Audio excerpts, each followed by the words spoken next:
अस्सलाम वालेकुम नाज़रीन, आप देख रहे हैं जानिसार न्यूज़ मालेगांव। जानिसार न्यूज़ मालेगांव में आपका स्वागत है। नाज़रीन, चलिए आज की इस अहम खबर की तरफ हम आपको दिखाते हैं। बिस्मिल्लाहिर्रहमानिर्रहीम। नहमदुहु व नुसल्ली अला रसूलिहिल करीम। अम्मा बाद। सदर मोहतरम मालेगांव शहर की मारूफ सियासी शख्सियत अलहाज यूनुस ईसा साहब, MLA वर्किंग कमेटी के सदर शफीक राना साहब, नायब सुदूर MLA वर्किंग कमेटी के तमाम ही मेंबरान, मीडिया के जिम्मेदारान, MIM के तमाम कारपोरेटर्स और शहर की तामीर और तरक्की का प्रोग्राम रखने वाले मालेगांव के मेरे नौजवान दोस्त और बुजुर्ग हजरात, सफीना चाहिए इस बहरे बेकरां के लिए, जमाना चाहिए इस तूल दास्तां के लिए। मालेगांव कारपोरेशन में जो लोग बरसरे इख्तिदार थे और हैं, कारपोरेशन को बेस बना करके कारपोरेशन के खजाने को तामीर और तरक्की के नाम पर जिस तरह उन्होंने लूटा है, इंशाअल्लाह उसका भांडा हम फोड़ेंगे। नोमानी पुल आप अगर देखोगे, जिस वक्त ये पुल पास हुआ उस वक्त एक पुल और पास हुआ था, दोनों का बजट एक था। लोखंड बाजार जहां PM हाउस था, मरने वालों का जहां पोस्टमार्टम होता था, जहां मंदिर है, जहां पर गणपति कुंड है, वहां से एक पुल बना है जो नदी के उस पार तक है। उस पुल का बजट और ये नोमानी पुल जो इन्होंने मुस्लिम इलाके में मुसलमानों की जरूरत के लिए बनाया, उन्होंने चंद पाइप डाल करके भराव कर दिया, जबकि दोनों का बजट एक है। हद हो गई, उन्होंने उस ब्रिज के ऊपर साइड से रेलिंग तक नहीं लगाई।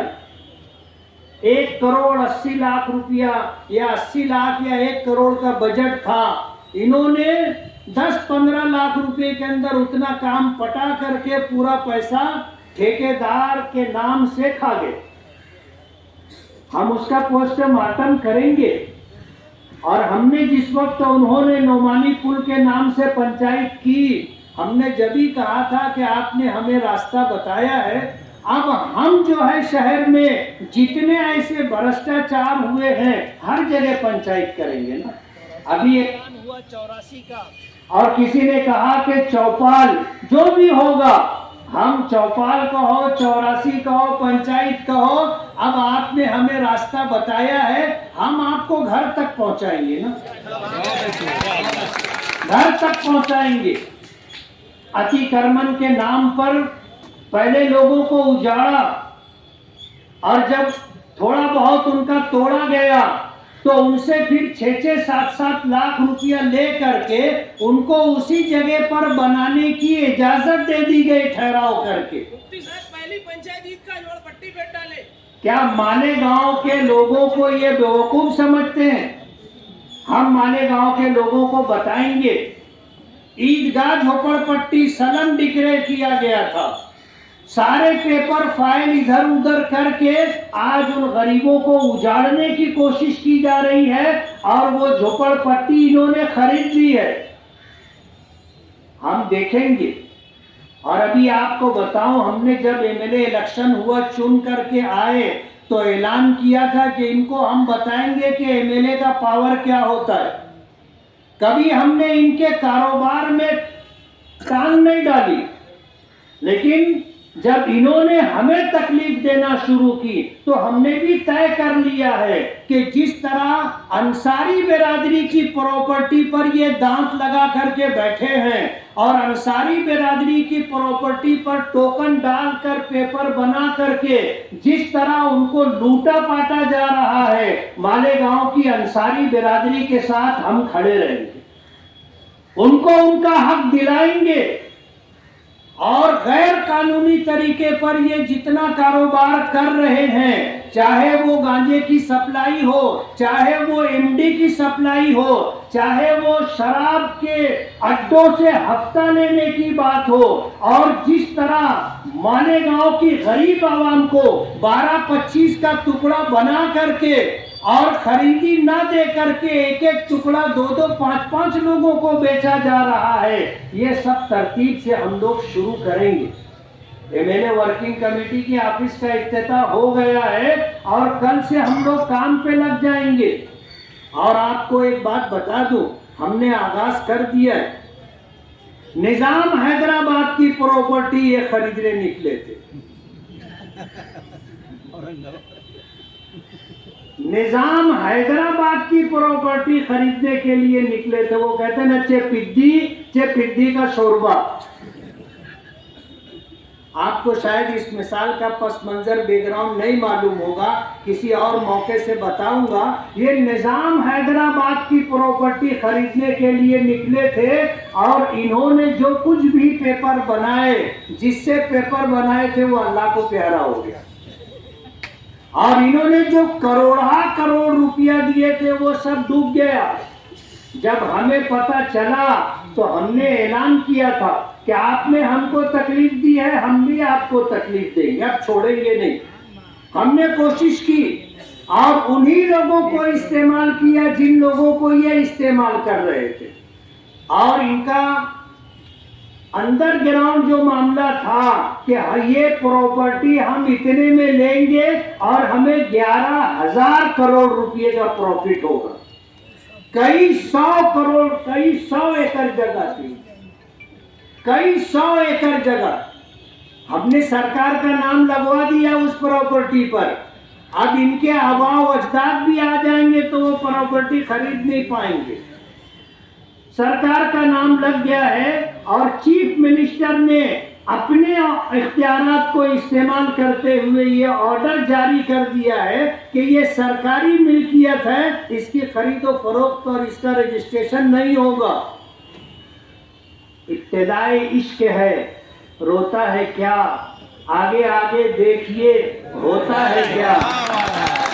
अभी तो हम है ना 3-3.5 साल, इंशाअल्लाह अल्लाह जिंदगी दे, इनको हम बताएंगे ना। ये जो समझते थे कि मालेगांव में इनकी गुंडागर्दी, दादागिरी और इनका राज है, हम इनको बताएंगे कि दाल आटे का भाव क्या होता है। समझ में आएगा इनको। ईदगाह झोपड़पट्टी इंशाअल्लाह इनके लिए दूसरा बड़ा झटका होगा। और कारपोरेशन के जितने ऑफिसरान दर पर्दा इनकी मदद कर रहे हैं, चाहे वो कमिश्नर हो या और सिटी इंजीनियर हो या दीगर ऑफिसरान, अगर मेरी ये आवाज उनके कानों तक पहुंचती है तो सुन ले, गलत का साथ देने की वजह से तुम्हारी नौकरी भी जाएगी और तुमको जेल की सलाखों के पीछे भी जाना पड़ेगा। हरामखोरी अब चलेगी नहीं। बस बहुत दिन हो गए खलील मियां छलांगों से फांकते मारा करते थे, वो दिन लग गए। अब हम इनको बताएंगे इंशाअल्लाह। एक एक मसला ढूंढ करके निकाल के लाएंगे और पूरे शहर की आवाम को हम ये बताना चाहते हैं कि अगर आपको इनसे कोई तकलीफ पहुंची है और आपकी प्रॉपर्टीज के लाइन से आपको इन्होंने लूटा है, आप हमसे राब्ता करें, हम आपको इंसाफ दिलाएंगे। चाहे फिर हमें उसके लिए हाई कोर्ट तक जाना पड़े, सुप्रीम कोर्ट तक जाना पड़े, हम आपको इंसाफ दिलाने के लिए हाई कोर्ट और सुप्रीम कोर्ट तक जाएंगे। ये बहुत डींग मारा करते थे। इलेक्शन हुआ, ऐलान किया कि अल्लाह का फैसला है, हमको मंजूर है। काहे को रोते रोते हाई कोर्ट चले गए थे। वहां गए, पिटीशन डाली और ये ऐलान हो रहा था बस 1 महीना, बस 3 महीना, बस 4 महीने में इलेक्शन होने वाला है। कहते हैं ना, जो होता है अच्छा होता है। हमारे वकील से इन्होंने राब्ता कर लिया। हमारे वकील ने कहा कि भाई मैं अपना गुडविल नहीं खराब करूंगा, मैं कभी मैनेज नहीं हुआ इसलिए ये काम मैं नहीं करूंगा। उस वकील ने हमसे ये कहा कि आप कोई दूसरा वकील कर लो। हमको समझ में आया कि भाई अपने को जो है इस लाइन से धोखा हो सकता है, हम सुप्रीम कोर्ट से वकील लेकर के आए। इनकी पिटीशन खारिज हो गई ना, मुंह पिटा करके बैठ गए। सुप्रीम कोर्ट जाने का ऐलान किए थे, हम इंतजारी कर रहे हैं। सुप्रीम कोर्ट जाने का ऐलान किए थे तो सुप्रीम कोर्ट पहुंचो ना, दूध का दूध पानी का पानी हो जाएगा। तुमको दीन से और दीनी कामों से इतनी चिढ़ कि तुम दुआ को मुद्दा बना रहे। तुम दीनी लाइन से अगर कोई बात कहीं से हुई है मस्जिद और मस्जिद के स्टेज से, उसको मुद्दा बना रहे। मैंने इसीलिए कहा था कि सफीना चाहिए इस बहरे बेकरां के लिए और जमाना चाहिए इस तूल दास्तां के लिए। अजान हो रही है, सब प्रोग्राम खत्म। मैं आप सभी हजरात का बहुत बहुत शुक्रगुजार हूँ कि आप हजरात अपना वक्त फारिग करके एमएलए वर्किंग कमेटी के ऑफिस की इफ्तिताई तकरीब में आए। अल्लाह आप हजरात को जज़ाए खैर दे। यार जिंदा सोहबत बाकी, फिर मिलेंगे और दुनिया भर की बात करेंगे। बहुत बहुत शुक्रिया। अगर आपने अभी तक हमारा चैनल सब्सक्राइब नहीं किया तो हमारे चैनल को सब्सक्राइब